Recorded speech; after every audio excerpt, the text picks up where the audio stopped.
हसन, आप दुबई में मौजूद हैं इस वक्त और आपको पता है कि पाकिस्तान की सियासत के कुछ फैसले जो हैं वो दुबई में भी होते हैं, तो क्या देख रहे हैं आप, कोई पेशरफ्त हुई है इस हवाले से? देखिए, एक चीज़ मैं ये वाज़े कर दूं कि जिस अभी अदील वराइस साहब भी बात कर रहे थे, आपका सवाल मेरे तक पूरा पहुंच नहीं पाया, लेकिन जो बात की जा रही थी ना हुकूमत साजी की, और दूसरी तरफ फार्म 45 को लेकर जो बातें सामने आ रही हैं, दो चीज़ें तो वाज़े हैं कि जो भी हुकूमत आएगी उनको ये धांधलियों के जैसे इल्ज़ामात का सामना करना पड़ेगा और इस मामले को आप जल्दी नज़रअंदाज नहीं कर सकते। और फिर हुकूमत साजी में भी ये आपके पैरेलल आपके लिए एक बोझ बन के चलेगा जो आखिरी हद तक जो है वो आपका पीछा करेगा। और दूसरा जो बातें की जा रही थी कि एक लाडले शख्स को लंदन से गारंटियां देकर जो है वो पाकिस्तान लाया गया और उसके लिए भरपूर इक़दाम किए गए, सरकारी और आलीशान किस्म के उनका प्रोटोकॉल दिया गया, कमिश्नर खुद उनका प्रोटोकॉल लेते हैं, पूरी पुलिस उनके लिए जो है वो रेड कारपेट से उनका इस्तकबाल करती है, उनको लाया जाता है, उनके लिए लेवल प्लेइंग फील्ड उनको मुहैया की जाती है और उसके बाद जलसे करवाए जाते हैं, रैलियों में सरकारी ऑफिसर्स भिजवाए जाते हैं, स्पेशल ब्रांच के बंदे वहाँ पर पहुँचते हैं ताकि कामयाबी मिल सके।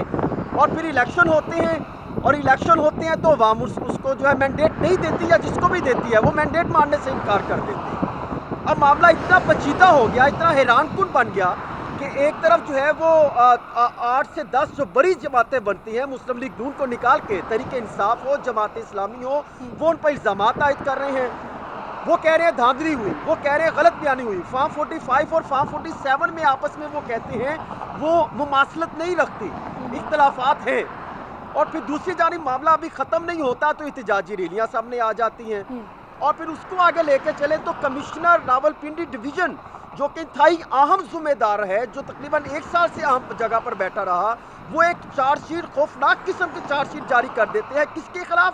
चीफ इलेक्शन कमीशन के खिलाफ। और ये सारे मामला बने। और फिर इसके पहले अगर आप देखें, आपको समाजी, सियासी और दीगर बहरानों का सामना है, मुआशी बहरान का सामना है। आपने 27 अरब डॉलर का आपने फौरी जो है वो मामला जो है वो करना है। ये चैलेंजेस हो और हुकूमत बन जाए। किसके लिए हुकूमत बनाना है? जिसको आप लाडला बनाकर लेकर आए थे, जी जी, आप फिर उन्हीं को हुकूमत देने जा रहे हैं। और इतनी बड़ी जो है वो एक पेचीदा सिचुएशन में जो भी हुकूमत आएगी उनके लिए कितने चैलेंजेस होंगे जिसका खात्मा कबल अज़ वक्त या फौरी तौर पर मुमकिन नहीं होगा। और दूसरी चीज़ ये भी ज़हन में रखना बहुत ज़रूरी है कि कल को नवाज शरीफ साहब की जाती उमरा में इंतहाई अहम मुलाकात हुई उनके सीनियर रहनुमाओं से, तो जहाँ पर वो बातें करते थे कि हम जो है हुकूमत का हिस्सा नहीं बनेंगे, तो उन्होंने तो यहाँ तक कह दिया कि जो हमें मैंडेट मिला ही नहीं, पाकिस्तान के सीनियर मुस्लिम लीग नून के सीनियर रहनुमा ने ये वहाँ पे इजलास में ये बात सामने रखी कि हमें तो मैंडेट मिला ही नहीं।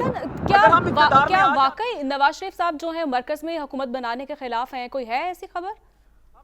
से भी आए तो फिर हम जो चैलेंजेस हैं, जो अवाम ने जो सोचा था महंगाई का खात्मा होगा, बेरोजगारी का खात्मा होगा, हालात बेहतर हो जाएंगे, तालीमी हालात बेहतर होंगे, सेहत के मैदान में हालात बेहतरी की तरफ जाएंगे, तो इन मामला को हम कैसे लेकर चलेंगे? बजाय हमें हम चीज़ों के, तो हमें अपोजिशन का रास्ता इख्तियार करना चाहिए। उस पर नवाज शरीफ साहब का ये कहना था कि आप ये कैसी बातें कर रहे हैं? जिस तरह हम आए हैं, जो 16 माह की परफॉर्मेंस है, अब हमें वक्त है कि हम बड़े फैसले लें और हम जो है वो पॉजिटिव तरीके की तरफ जाएं। और शहबाज शरीफ ने ये बिल्कुल कहीं ना कहीं तो डेडलॉक जो है वो बरकरार